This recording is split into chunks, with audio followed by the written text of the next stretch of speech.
Thanks for stopping by the Tailgate today. This is our second in a series of time breeding videos that we're doing with a set of heifers here at the farm. So Sarah, why don't you tell us what we're into today? So it's been 7 days since our last video about our first step in our time-day eye protocol. And so today we're getting ready to go ahead and pull those CIDRs out, which will remove the progesterone source for those heifers.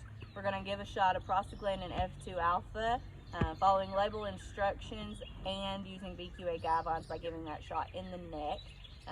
Even though these heifers are going to stay on here for breeding, or stay on here at our farm for breeding purposes, they're not, we don't want to mess up any carcass. They all enter the food chain at some time, so yes. It's very important to follow VQA guidelines. Yes. And typically with a time-day eye protocol, that would be all you would do at this step, but we like to take one extra step, and that's put on a heat patch, which you'll see later on when we go shoot side.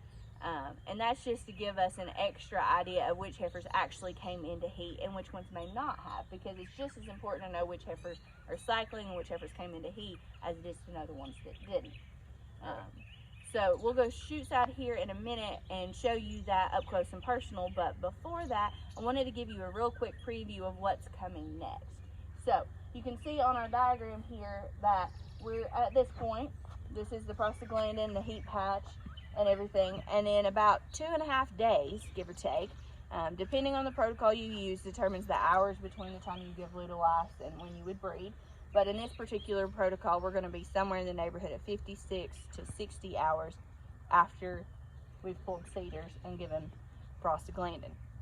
So once we do that, we'll be ready to breed, and it'll be on Monday afternoon, and we'll be coming back to you and showing you how to handle semen, how we do that process, and we might even have some hands-on things that we can show that we wouldn't normally be able to see because they're inside the cow.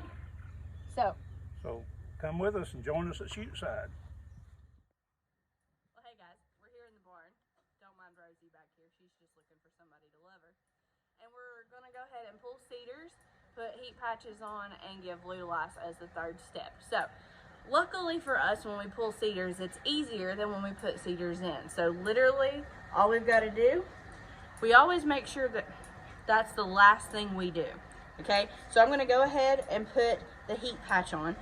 We choose to use Estrotech. There are many different types and varieties, and think of this as like a lottery ticket. So if I scratch this a lot, it's going to show up bright red.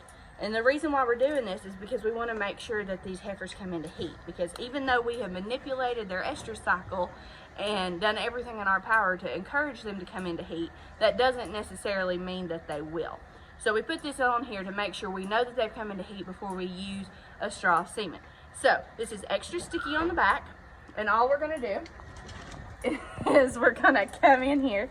We choose to run them long ways. You can run them sideways, it doesn't matter. I put it right on top of the tailbone. So you can see here's where her tail comes out of the main part of her body. I put it right on there, and I always lay my hand down on it and kind of roll it back and forth, make sure that glue is good and hot so it sticks really well. While I'm back here, I'm going to go ahead and pull the CIDR. I told you we have that blue string. Luckily, this time it's real easy. We just pull that CIDR right on out. You notice I'm wearing gloves because there still could be progesterone on this. It's time to throw this in the trash, and now we're ready to give our shot of Lutalice.